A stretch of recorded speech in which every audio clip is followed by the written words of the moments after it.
My name is Mark, a recording angel. I've been observing this earth since the dawn of creation. The Most High has asked me to share my recordings with you. The following are my records of the history of God's true church, down through centuries of oppression, and onward until the promised earth is made new once more, collected in this book, War of the Invisibles, the amazing story of the great controversy. If today's recording contains situations which might be uncomfortable for younger listeners, I will mark the video with the words parental guidance recommended. Chapter 7, Part 1, Geoffrey, English Channel, AD 1559 to 1573. Geoffrey hung onto the rail as he walked along the slippery deck. Even through the thick fog, he knew his way to the captain's quarters, for he had grown up there. When Mama died, Papa could have left him with relatives, but he didn't. As captain of his own ship, Papa had brought him along. Geoffrey felt very grown up now that he was 8 years old and able to do many tasks on the ship. However, he was the only crew member who got to sleep in the captain's quarters and to eat at the table with Papa. "Geoffrey," Papa said, "please go down to the passenger cabin and check on Father Knox.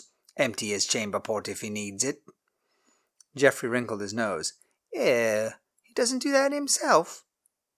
It wasn't that Geoffrey didn't want to do what Papa had asked him. It was just unusual.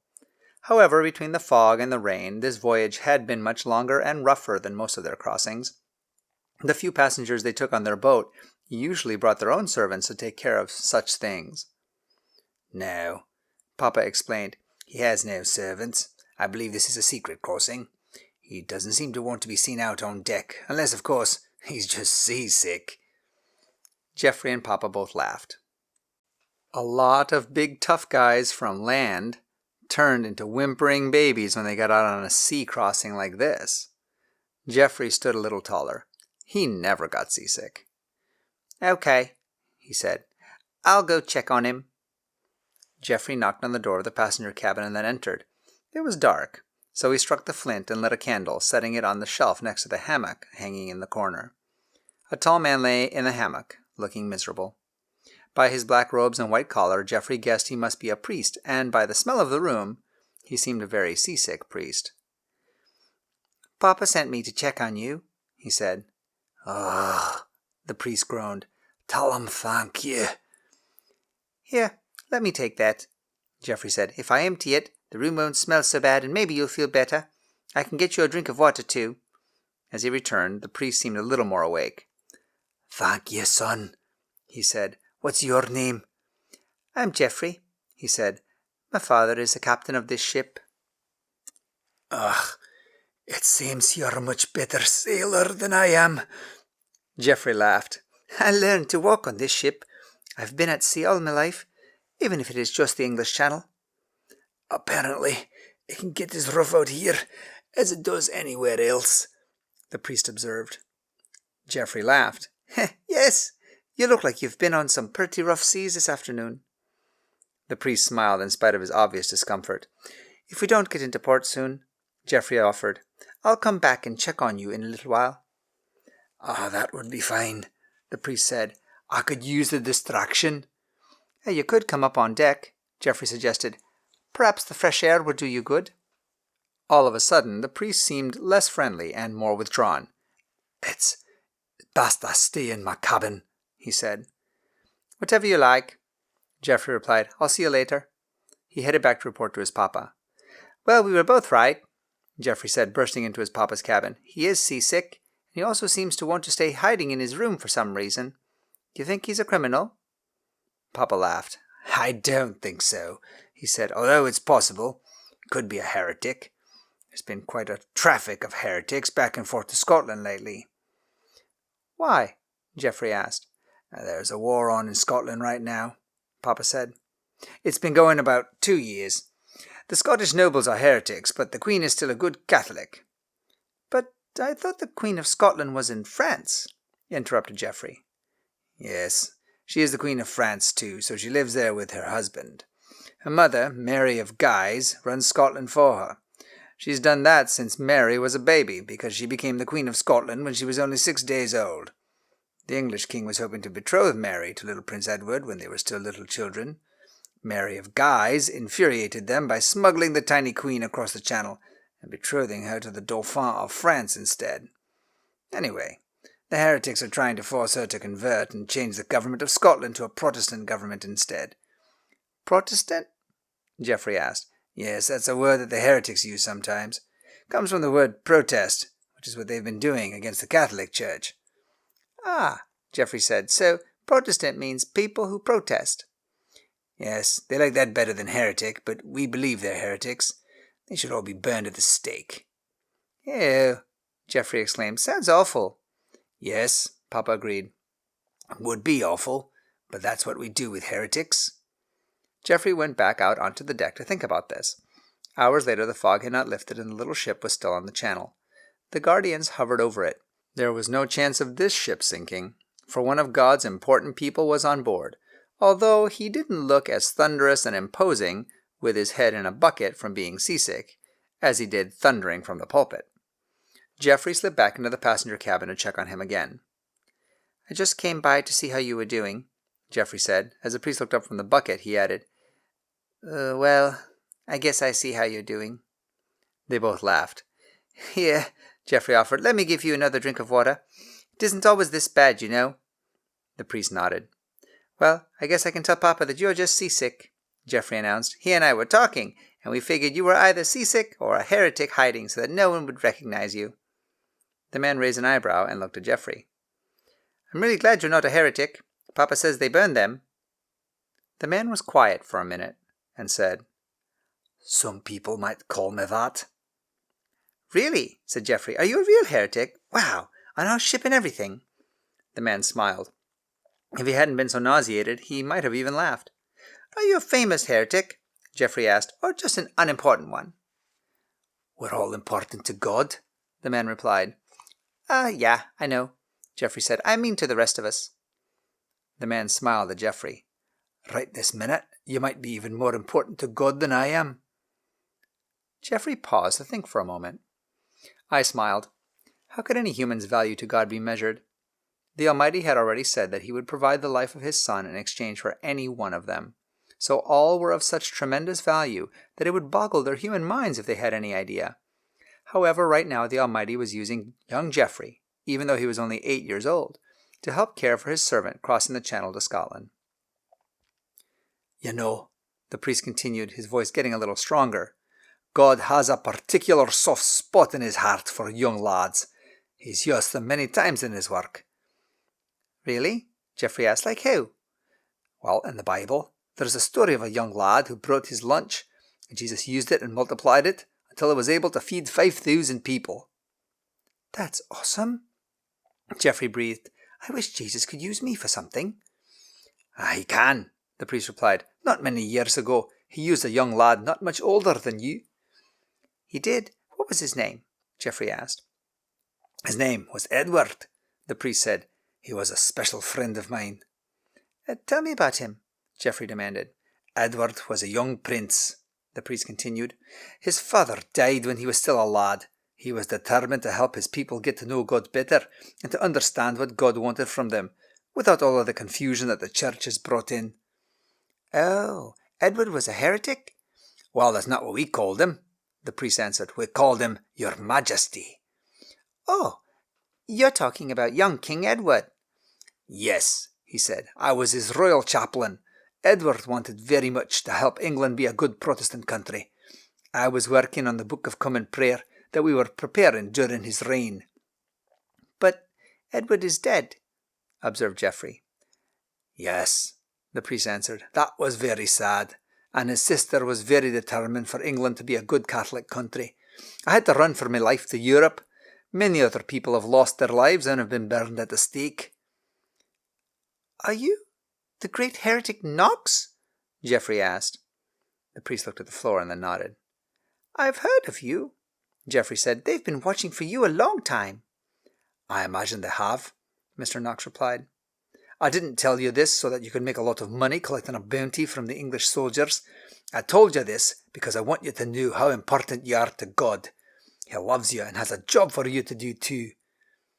He does? But I'm not a prince or anyone important. Well, neither am I, Mr. Knox replied, but the Lord has a job for all of us. Geoffrey paused to consider this. Has your job been to hide the past few years in Europe? Oh, no. I was hiding from the English soldiers, but I went to Geneva and learned a lot from another famous preacher. Is he another heretic? Geoffrey asked, his eyes sparkling. Yes, replied Mr. Knox. His name is Calvin. He lives in Geneva. Oh, I've heard of him. He's another heretic that the church would like to get its hands on. His first name is John. Yes, Mr. Knox said. So is mine. Geoffrey was delighted. For the next hour, Mr. Knox continued to tell him about all the things he had learned from Mr. Calvin in Switzerland. It seemed that no time had passed at all before Geoffrey heard his father calling to him. Geoffrey, where are you? Get yourself up here on deck. We're nearing port. I've got to go, Geoffrey said. Mr. Knox put his hand on Geoffrey's head. God will bless you, Geoffrey, he said. Don't forget your job. Geoffrey nodded and ran up on deck. As he helped his father with the preparations for docking in the English harbour of Hull, he kept asking himself, what job does God want me to do? Does God want me to tell the soldiers where the famous heretic is hiding? Geoffrey shuddered. He couldn't imagine the thin man who had been so seasick being dragged away by soldiers. Even worse was the idea of him chained to a stake in flames. No, surely God had something else in mind. As the sailors carried the freight from France off the ship, the tall stranger in his black cloak slipped down the gangplank and into the crowd. He had no luggage, and in a moment he blended in and was gone. Geoffrey watched him go. He was glad he hadn't told, but he wondered if it was a sin not to tell on heretics, and if God was mad at him. I drew close. Geoffrey was a type of boy whom God could use. Mr. Knox was right. As long as his heart was open, I knew that the Almighty would send His Spirit to guide him and help him understand that sin is just separation from God, a very human condition, and that it is not necessary to tell on others so that they could be dragged away and burned to please the Almighty. He had been very clear in His Word about how to please Him. Humans just needed to find out what that was. And I knew that even an illiterate boat boy like Geoffrey would learn.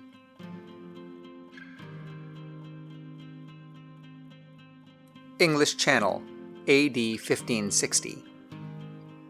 For days Geoffrey continued to think about the heretic Mr. Knox and all of the things he had told him. So many of the things Mr. Knox had said made good logical sense, but Geoffrey was confused. He and Papa had always been Catholic, and although they weren't in port very often, Geoffrey had gone to church when they were and made his confession to the priest. Business was good in the following weeks, and Geoffrey and his father had no opportunities to see a priest in port, for their ship was busy going back and forth across the channel. Geoffrey felt as if he would burst if he couldn't talk to someone or get some answers. Finally, one day in his cabin, he remembered something Mr. Knox had said, that humans didn't really need a middleman. Would God be willing to listen directly to them, without going through the proper channels, like a priest? What if Mr. Knox was wrong? What if he tried to talk to God and it made God angry? Geoffrey had an anxious little ball of fear growing in his stomach, but he felt if he couldn't get some answers soon, he would just burst. Kneeling in his father's cabin, he said, God, I know that you're king of the universe, and that you're very important, and I know that I'm only a cabin boy on a channel ship, and I'm not very important, but I just have to talk to you. I haven't been able to see a priest for a long time. I hope you don't mind. Mr. Knox said you wouldn't. I hope Mr. Knox is a friend of yours. Geoffrey paused. Suddenly, a great feeling of peace filled him. I backed up to the perimeter of the room out of respect. The Spirit of the Almighty was present. It was as amazing to me as it would have been to Geoffrey could he have seen who was there. The Spirit, ruler of the universe, chose to be in that tiny ship cabin at the beckoning of a young boy. The passion with which the Almighty loves these humans is overwhelming, even to those of us who have seen it again and again. There in the cabin, he gently nudged Geoffrey's memory and helped him remember things he had been taught. Having only human sight, Geoffrey may not have been able to see him, but it was obvious he could feel his presence, and he continued to pray.